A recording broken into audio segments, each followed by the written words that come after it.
Hola, buenas tardes. Muchas gracias por venir a esta charla sobre gestión de archivos y de medidas en Drupal. Primero agradecer a la organización y a Drupal Spain que me haya dado la oportunidad de estar aquí y poder compartir mi poco conocimiento con vosotros.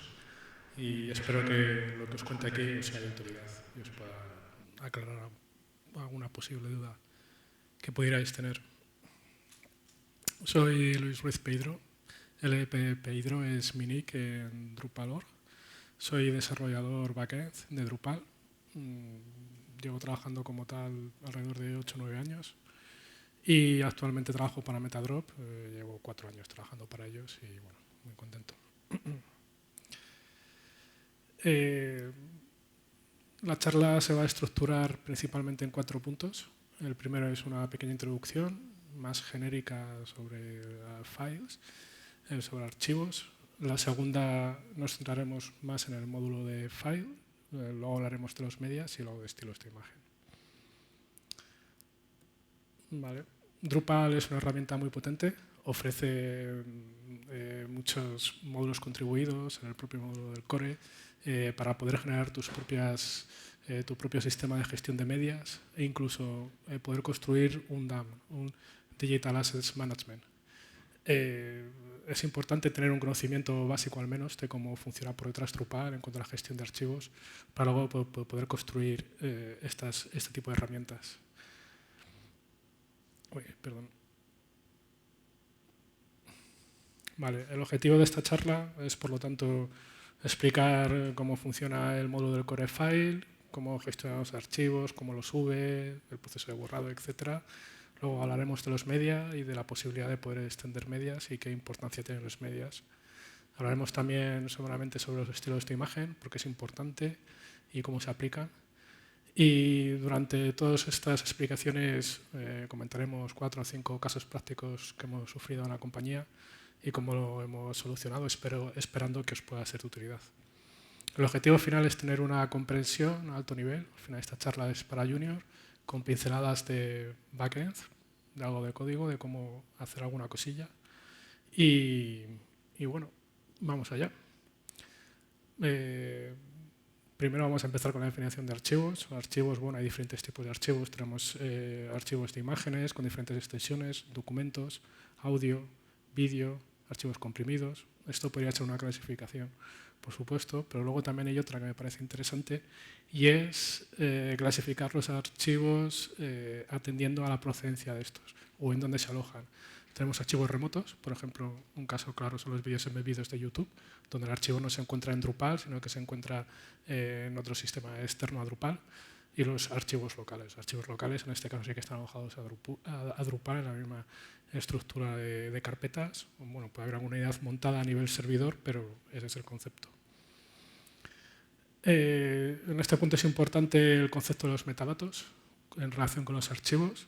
Los metadatos al final son características de los archivos y es fundamental, tanto para Drupal como para nosotros como de desarrolladores, conocer estos metadatos para saber cómo operar con ese archivo que tenemos entre manos y qué hacer. Los metadatos básicos que podemos encontrar en cualquier archivo es el nombre de archivo, la extensión, el peso de archivo y el MIME type, que es el tipo real del contenido, por ejemplo, image JPG. Y luego también hay metadatos que dependen más del tipo de archivo. Por ejemplo, para imagen podemos encontrar metadatos relacionados con las dimensiones de la imagen, con la resolución, en documentos como un PDF, el autor, el número de páginas, en los vídeos, como pasa con YouTube, la duración, resolución, etc. El MIME type, del que hemos hablado antes, eso significa Multipurpose Internet Mail Extension. Al final es un estándar extendido, bueno, completamente es el estándar que se utiliza actualmente, y se construye con la siguiente estructura. Por una parte tenemos el tipo y por otra parte el subtipo. Por ejemplo, podemos encontrar application y PDF, o image, JPG, donde la primera parte es el tipo de archivo y la segunda parte es el subtipo. Como desarrolladores, a veces nos podemos encontrar en la necesidad de tener que gestionar este tipo de metadatos, de saber a qué archivo nos estamos enfrentando. En lugar de generar un código custom para saberlo, Drupal proporciona un servicio que es el File MIME Type Guesser, que ya incluye esa lógica. Entonces, si nos enfrentamos a un archivo que no está integrado todavía con Drupal, podemos utilizar este servicio para descubrir qué tipo de archivo es al que nos estamos enfrentando.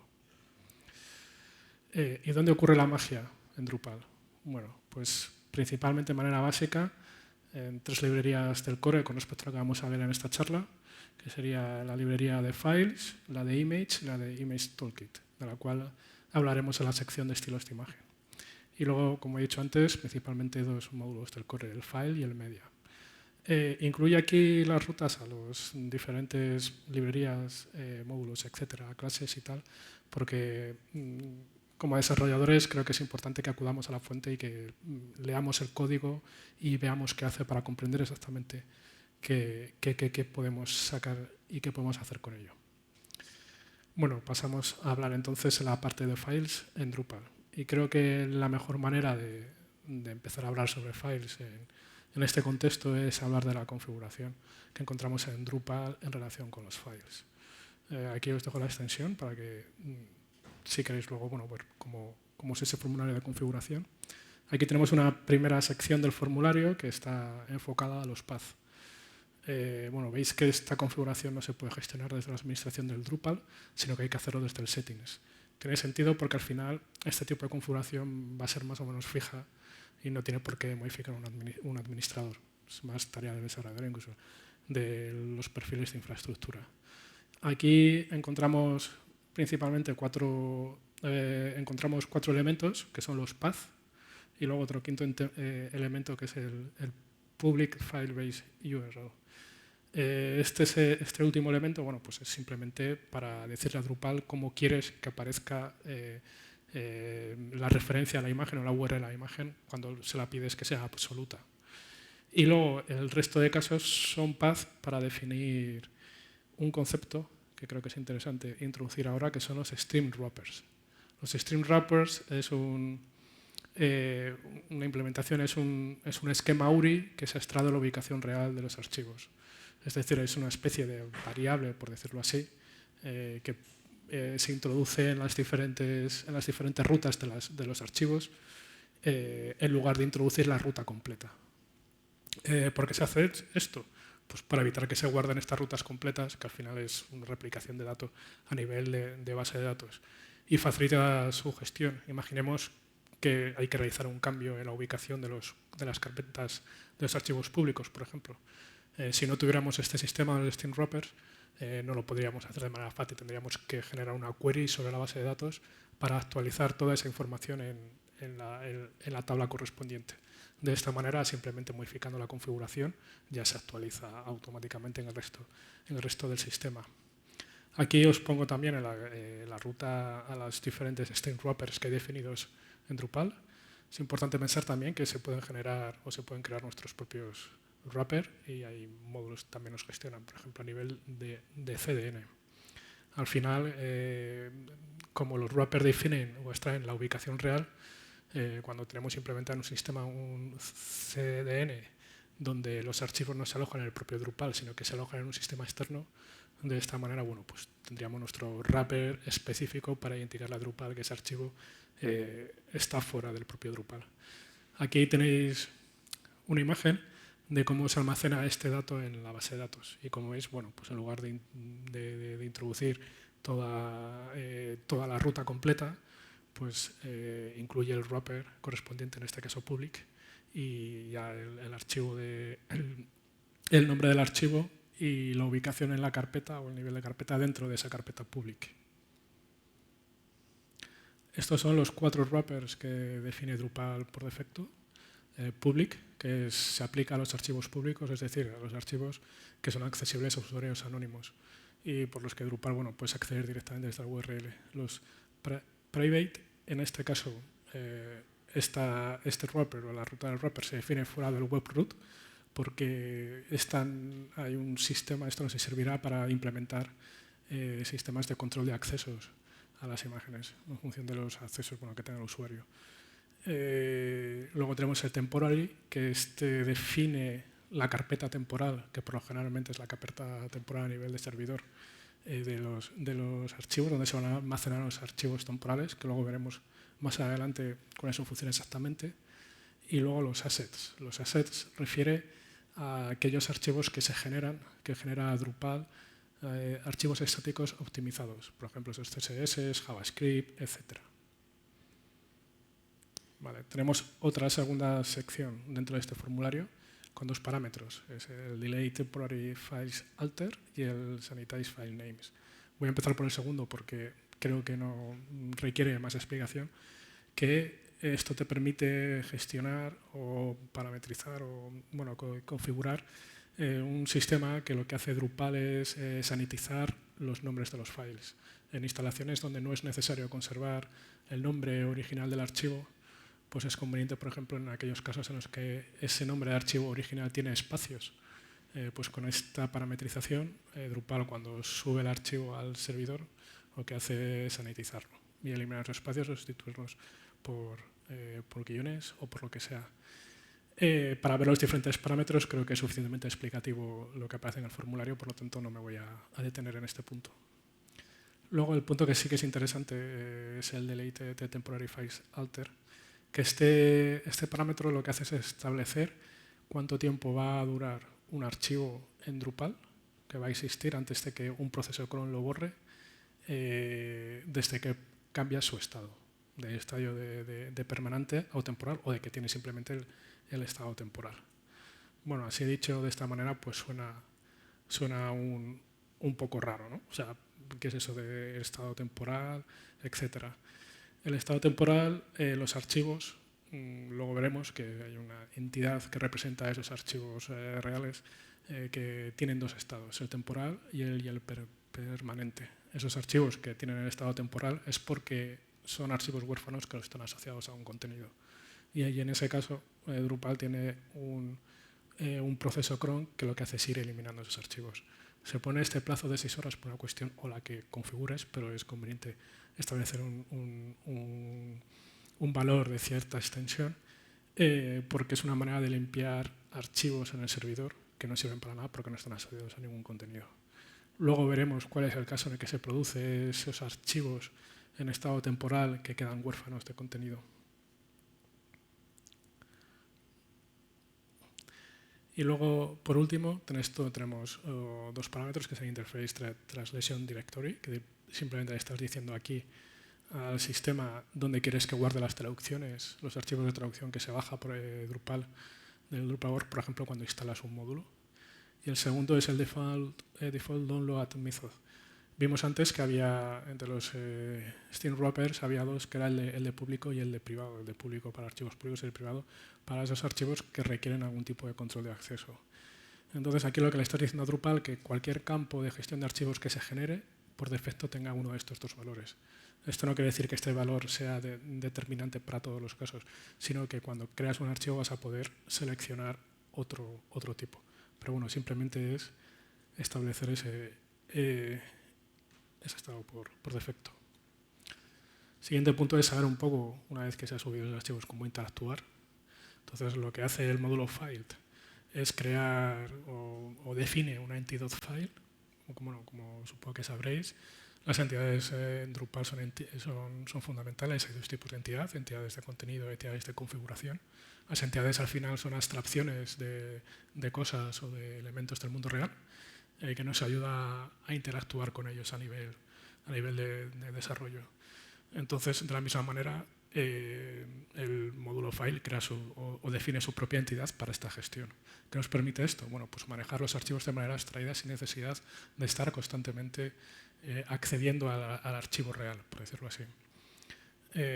Principalmente contiene metadatos en relación con los archivos, como son ubicaciones, peso, el mimetype, por ejemplo, etcétera, y así como métodos para poder acceder o setear a esos valores. Os he dejado aquí también la ruta al archivo file.php, que es donde se define la clase. Para que le echéis un vistazo, veréis los diferentes campos que define y los diferentes métodos que hay para interactuar con estos campos. Como con todas las entidades de contenido, esta entidad de contenido también tiene su reflejo en la base de datos, que es donde se almacenan los datos de manera persistente.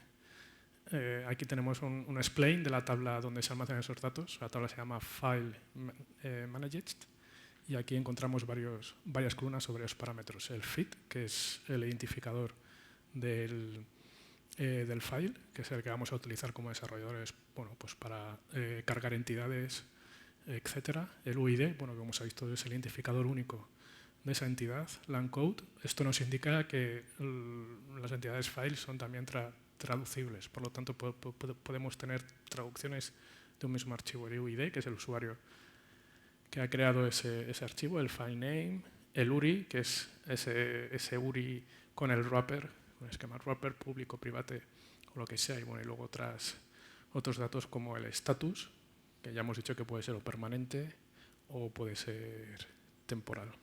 Y luego, bueno, pues fechas de creación y modificación, etcétera.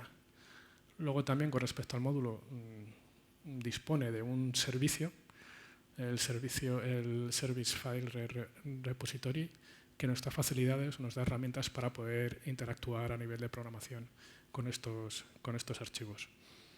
El path para que consultes la interfaz, que es donde van a estar definidos los métodos públicos del repositorio, os lo he dejado aquí, pero bueno, son 4 los que define. El primero es el write data, que lo que hace es crear un archivo. Y cuando digo crear un archivo, es crear archivo físico porque está en memoria y luego su correspondiente entidad en la base de datos para poder manejarlo. El copy, que lo que hace es duplicar el archivo y generar a su vez no una duplicación, sino una nueva entidad asociada a este nuevo archivo que se ha copiado. Mover de ubicación y load by URI, que es simplemente descargar una entidad file utilizando la URI del mismo. ¿Y cómo se crean archivos? ¿Cuál es el proceso? Bueno, primero decir que los archivos no deben o no deberían existir en Drupal sin estar asociados a una entidad de contenido. Esa entidad de contenido puede ser un nodo, puede ser un media o cualquier tipo de entidad de contenido que acepte la configuración de campos. Existe, por lo tanto, un campo específico para la gestión para asociar o para la gestión de archivos en estas entidades de contenidos, que es el file upload. Este campo viene con toda la lógica necesaria para subir archivos y para luego visualizarlos y asociarlos a una entidad correspondiente.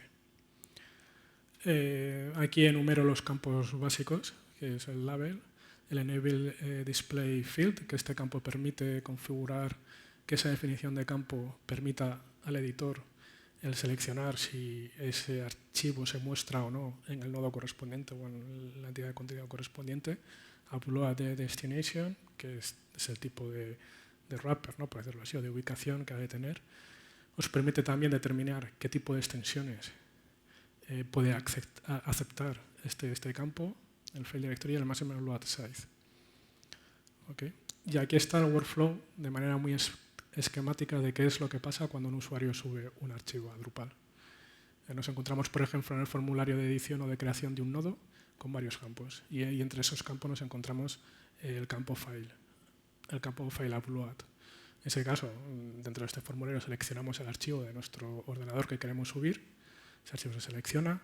Se produce entonces una petición AJAX al backend, que lo que hace es subir ese archivo o hacer esa petición para que Drupal gestione ese archivo. ¿Os acordáis de esa carpeta temporal de la que hablábamos antes? Pues en este proceso lo que hace Drupal es ir cargando ese archivo en la carpeta temporal. Aquí el proceso es interesante porque no carga el archivo en memoria y luego genera el archivo, por decirlo así, físico en los archivos de Drupal, sino que lo hace de manera directamente. No hay apenas uso de memoria. Por eso se necesita esa carpeta temporal. Una vez que se ha descargado por completo el archivo, Drupal automáticamente mueve la ubicación de este archivo a la ubicación configurada previamente en el campo correspondiente, ya sea a público o a privado, y le cambia el estatus, o sea, genera la entidad de file asociada a este archivo y le pone el estatus de temporal. ¿Vale? Entonces, ya nosotros hemos visto en este formulario que ya nos aparece el archivo como que se ha subido a Drupal y que podemos continuar rellenando campos en el formulario de nodos. El usuario o el editor termina de rellenar todos los campos, títulos, etcétera, y le da el save. Y es en el momento en que da el save cuando Drupal modifica el estatus del file, de la entidad file, a permanente. Y es cuando pasa a ser permanente. Entonces, ahora, en este contexto, podemos explicar o podemos justificar por qué existe ese proceso cron que va eliminando esos archivos temporales o en estado de temporal. Porque se puede producir el caso de que el editor, por la razón que sea, no decida continuar con el salvado del formulario y quedaría un archivo subido a Drupal sin estar asociado a ningún contenido. O sea, un archivo huérfano que no serviría para nada.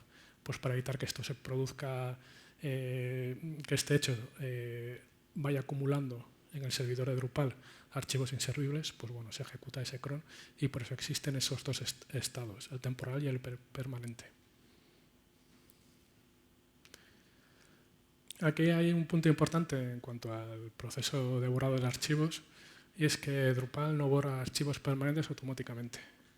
En Drupal 10 se implementó, que no lo había anteriormente, la posibilidad de que los administradores, etcétera, los que tuvieran acceso al listado de files en la parte de administración de contenido, se ha añadido la opción de borrado de ese archivo.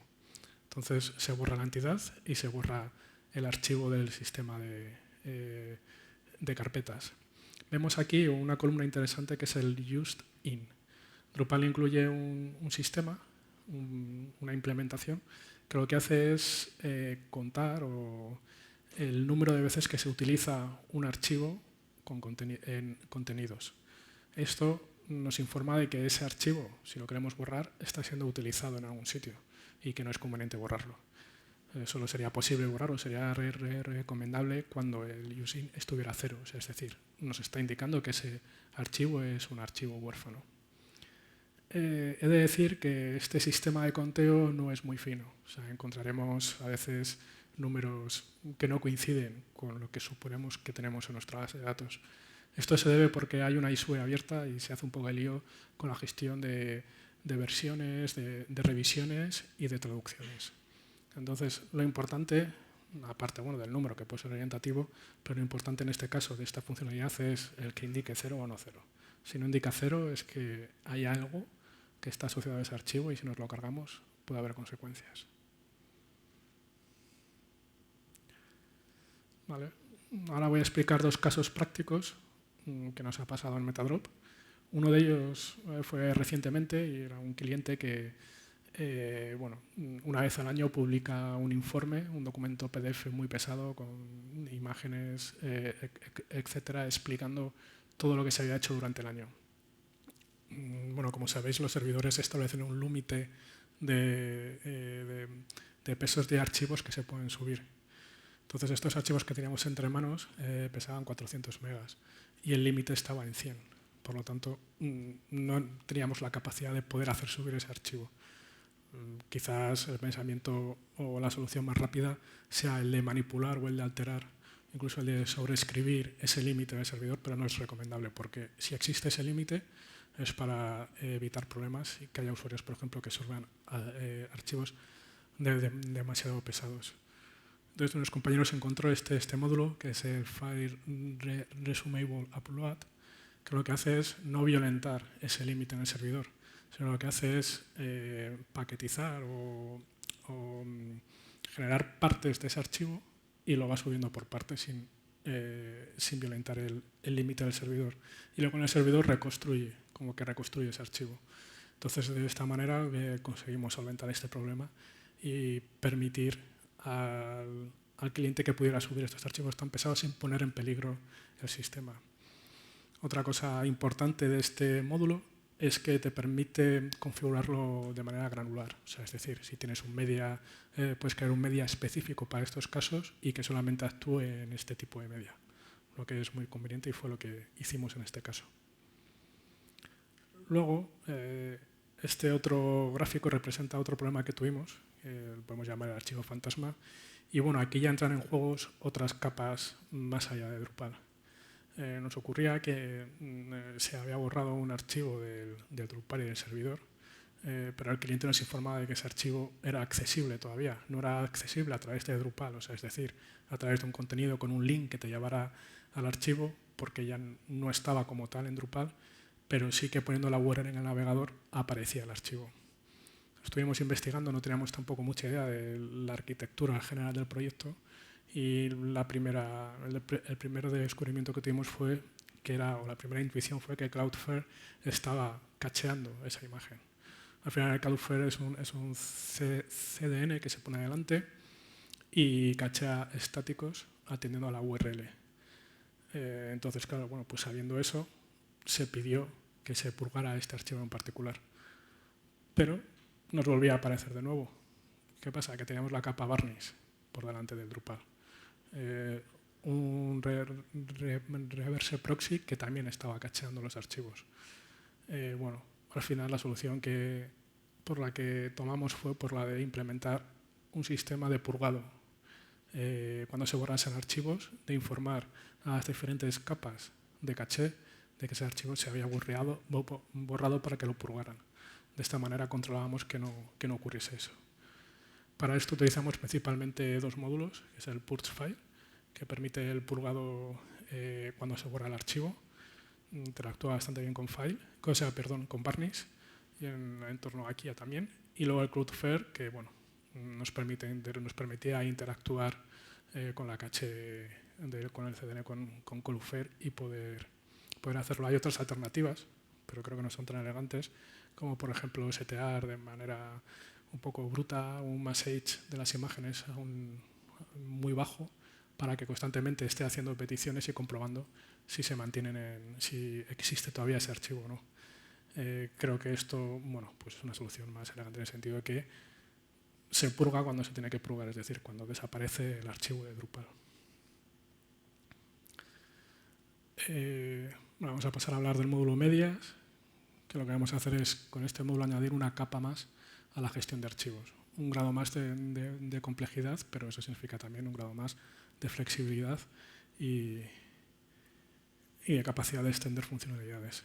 Es un módulo del core, al igual que File implementa su propia entidad de contenido para la gestión de media, y aquí ya extendemos un poquito más el concepto. Ya no hablamos de files, como veíamos antes, de archivos, de imagen, tal, sino que ya hablamos de medias, porque ya no solamente hablamos de, como veremos después, un ejemplo muy práctico, de esta tipología de archivos. Y la recomendación del core en este caso es utilizar el media para la gestión de archivos. Se puede utilizar el campo files para casos muy concretos, pero yo creo que la práctica por defecto debe ser esa, utilizar medias. ¿Por qué utilizar medias? Bueno, porque nos permite tener una biblioteca común de recursos que podemos reutilizar y con metadatos adicionales. O sea, podemos tener medias que gestionen archivos o que estén asociados a archivos con metadatos adicionales a esos medias. Nos presenta una forma consistente de gestionar la presentación mediante los distintos display mode. La entidad media es también una entidad de contenido y a su vez tiene diferentes displays que podemos configurar, etc. Ofrece diferentes tipos de media, se pueden crear. Luego ofrece control de acceso a los archivos y bueno, los medios se pueden exponer en sitios desacoplados. Esto es interesante si tienes, por supuesto, sitios desacoplados. Y luego también la gestión de diferentes tipos de recursos, como hablábamos al principio, de locales o de embebidos o de recursos que sean externos. Bueno, pues como decía, es una entidad exclusiva para la gestión de los medias y aquí os dejo también el path para la definición del media o la clase que define el media en cuestión para que veáis los diferentes campos y métodos que tenéis en la clase. Luego aquí hay un concepto un poco enrevesado que me interesa exponer aquí y es el del media source. Hemos dicho que los medias son entidades de contenido, pero tienen este campo que es el media source, que al final lo que hace es determinar cómo se gestiona el file o el media al que estamos asociando. Bueno, viene un poquito rápido, yo creo. Bueno, es el constante de los tipos media. al final es un plugin que establece cómo se ha de gestionar el recurso, está determinado por el tipo de recurso, por supuesto, y aquí tenemos un listado de los plugins que ofrece Medias. El audio file para gestionar files de tipo audio, file, la genérica, image o embed source, o sea, es decir, casos de vídeos en medios, por ejemplo, como YouTube, y luego vídeos que se alojan en el propio servidor de Drupal. Vale, aquí tenemos un ejemplo de cómo el Core implementa el plugin de image. El plugin de image extiende el plugin de file porque va a añadir nuevos metadatos y una nueva gestión del tipo de archivo, una específica para imágenes. Y aquí hay dos cosas importantes. Primero es el valor de allowed field types, en este caso es image. Aquí es como está diciendo cómo se tiene que gestionar este archivo y este archivo. Y es con un tipo específico de campo, que es el que gestiona imágenes en este caso. Y luego otro elemento que sería el de los metadata. El plugin de files introduce metadatas relacionados con los archivos y aquí está introduciendo metadata específica de las imágenes, por ejemplo, el ancho y la altura. ¿Es posible extender estos plugins? Sí, te puedes gestionar y crear tus propios plugins para los media y aquí tenemos un ejemplo, por si queréis ver más en profundidad cómo se hace en este módulo del Media Remote y creo que sirve, es un buen sistema. Vamos a ver con el caso práctico. Nos encontramos con un cliente que quería que introdujéramos, que implementáramos una imagen en movimiento. Al final eran 3 imágenes degradadas de distinto color, amarillo, rojo y azul, y luego un JavaScript que le daba movimiento. Y quería que lo implantaran en la web y lo entendía esto casi como una especie de logo, un identificador de la compañía. Entonces, bueno, hay muchas maneras de implementar estos sistemas. Se puede implementar con un paragraph, se puede implementar con un bloque custom, etc. Pero que diga que se pueda no significa que sea lo más recomendable. Al ver nosotros lo entendíamos como un media. O sea, al final es un tipo de expresión gráfica y creíamos que tenía que estar en el módulo media. Entonces, nuestro compañero Fran hizo esta implementación que combina un media custom con un SDC. Aquí tenemos la definición básica del plugin custom, donde lo que es interesante aquí principalmente es allowed field types. Veis que aquí pone field SDC. Ese field SDC es un campo custom, creado específicamente para gestionar los SDC. ¿Y qué permitía este campo? Pues que en el formulario de creación de un nuevo tipo media te aparecieran todos los listados de SDCs o de componentes que hubiera disponibles. Seleccionarlos y aplicarlos. Y bueno, y aquí tenemos ese SDC en cuestión, que con 3 archivos básicos, bueno, el componente YAML, el CSS y el twig, con pocas etiquetas. ¿Qué se hizo aquí? Se eliminó el archivo de JavaScript y la animación de la imagen se delegó en el CSS. Por lo tanto, bueno, pues creo que fue una implementación bastante sólida y sobre todo manteniendo las categorizaciones y cada cosa en su sitio. Vamos a hablar de los estilos de imagen ahora, que son muy importantes, yo creo. Bueno, ¿qué hacen los estilos de imagen? Al final es una configuración, un sistema, una funcionalidad que permite transformar las imágenes. ¿Por qué es importante transformar las imágenes? Hay diferentes acciones o diferentes acciones que puede hacer sobre las imágenes, como puede ser escalar, rotar, escalar y recortar, etcétera. ¿Por qué esto es importante?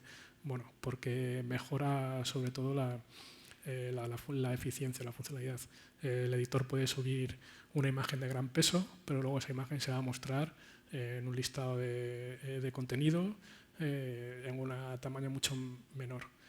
Si no hubiera estilos de imagen, se bajaría el archivo original directamente. Pero el estilo de imagen al final lo que hace en función de esas características o de esa configuración es crear una versión de esa imagen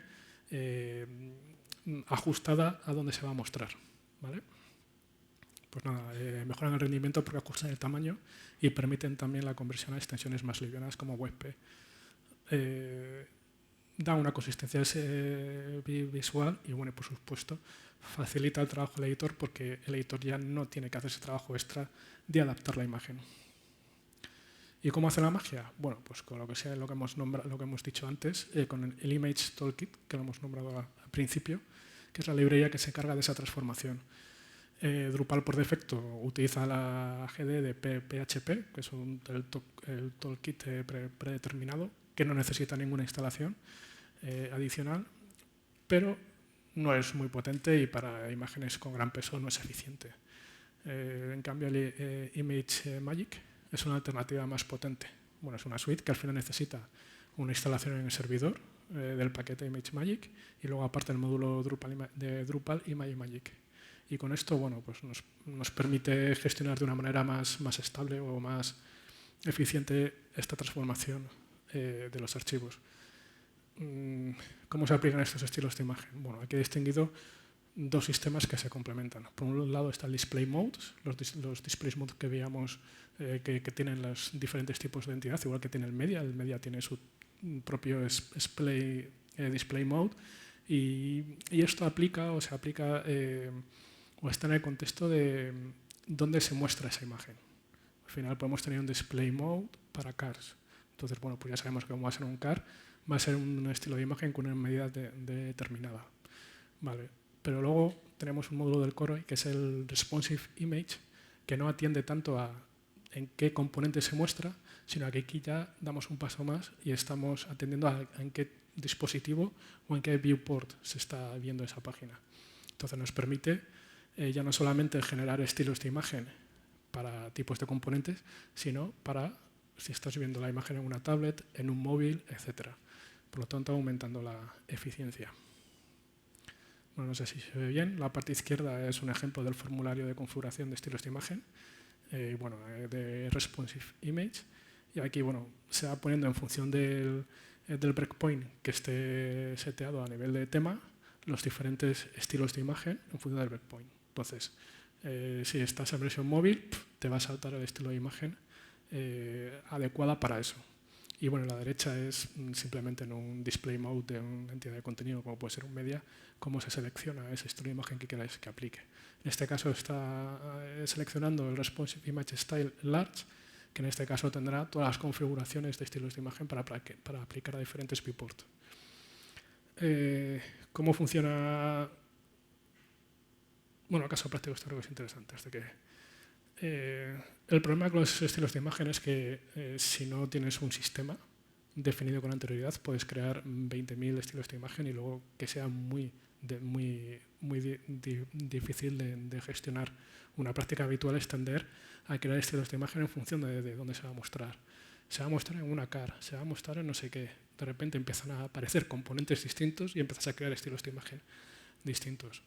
Pues el sistema que utilizamos en Metadrop, que es el que nos funciona bastante bien, es no crear estilos de imagen en función de dónde va a aparecer la imagen, sino en función de las características de ese estilo de imagen. O sea, es decir, del tamaño y, bueno, en este caso de cómo se muestra, si es un cuadrado, en forma cuadrada, si es un landscape, etc. Tenemos aquí los diferentes tamaños, large, medium, XL, XS, XXL, XS. Al principio supone un trabajo, porque tienes que crear todos estos estilos de imagen, pero ya no vamos a depender de los componentes, sino que vas a aplicar el estilo de imagen mirando al componente. Entonces creo que esto es importante y creo que es una muy buena práctica. Y luego, por último, explicar rápidamente cómo se generan esos estilos de imagen. Estilos de imagen, al final, están definidas en Drupal. Imaginaos que es una instalación nueva, no existe todavía ninguna variante de imagen creada. Cuando un usuario entra en el Drupal y consulta esa imagen, entonces el front hace una petición al back y pregunta por esa imagen. Dice, oye, traemos esta imagen. Si Drupal ve que esa imagen no está creada, esa versión de la imagen original la crea en ese momento. Y bueno, creo que hay módulos que te permiten generar todos esos estilos de imagen de una tacada en un proceso batch o en una cola o lo que sea, pero bueno, para que sepáis que digamos que los estilos de imagen se van creando en función del uso. Por lo tanto, que haya definido un estilo de imagen no quiere decir que obligatoriamente exista una variante de esa imagen en el back. Y bueno, y esto es todo. Muchas gracias por todo, muchas gracias a los colaboradores.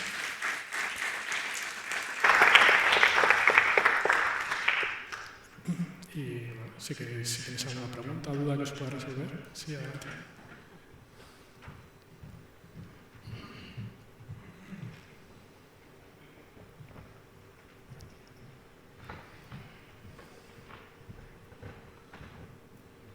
Hola, buenas. Primero, gracias por la charla, bastante interesante.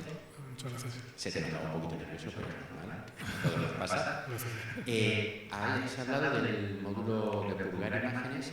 Sí. Y no te gusta que darle una fecha de caducidad a la imagen para que se tenga que regenerar en fechas de caducidades bajas, porque fechas al final de caducidades bajas, muy bajas. Vale.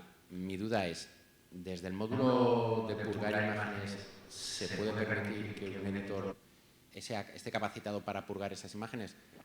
Es que, claro, yo entiendo lo que quieres decir, de que una fecha de caducidad baja no es buena, pero en el caso de que se quiera modificar una imagen que por el peso y por el nombre es la misma que la versión anterior, pero ha cambiado algo, en ese caso el problema es que terminas molestando al administrador para que purgue imágenes. Por eso yo considero que una fecha de caducidad, pongámosle de 2-3 horas, no es malo. Es mi punto de vista. Bueno, aquí especifica el contexto de cuando se borra una imagen, pero es igualmente aplicable si se actualiza. Si se puede esa actualización, también puedes informar a las diferentes capas de caché para que purgue esa imagen y la vuelva a generar. Pero bueno, sí, no, son soluciones distintas. A mí me gusta más esa porque creo que es más tal, pero sí, es completamente válida. Gracias. Bueno, yo por puntualizar lo anterior, es que realmente se hace un purgado automático, entonces no hay que avisar a nadie. A no ser que sustituyas el fichero en el sistema de ficheros, pero entonces ya has molestado a alguien para que sustituya el sistema de ficheros. Entonces ya te puede generar un purgado, pero si no, el sistema de purgado la verdad es que es automático completamente. Sí, correcto. O sea, es el momento en que se borra o se edita, es cuando se informa de manera automática. Cuando digo se informa no es que informe el editor, sino que automáticamente por la API de las diferentes capas pues informa sobre el purgado. ¿Alguna pregunta más? Por aquí. Adelante.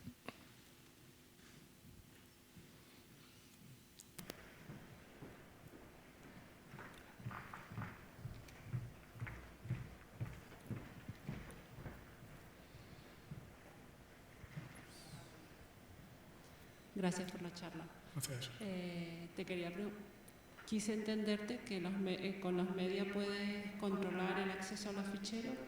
Bueno, es que el tema del acceso a los ficheros es un poco complejo porque digamos que la integración por defecto que tiene Drupal con los archivos privados es que en los casos de los media solamente te aplica si el media está publicado o no. O sea, es decir, si el media está publicado es accesible a usuarios anónimos y si no está publicado no es accesible a usuarios anónimos, solamente a los usuarios que tengan sus permisos.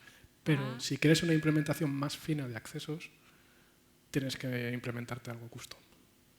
Vale, si tengo los ficheros en public.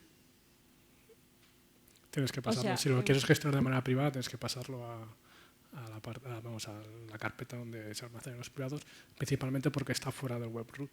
Vale. Y entonces ya no es accesible de ninguna manera, siempre tiene que pasar por Drupal. Vale, o sea, si están en public no puedo controlar nada. Gracias. ¿Alguna preguntilla? ¿No? Venga, pues muchísimas gracias por la charla. Un aplauso. Muchas gracias.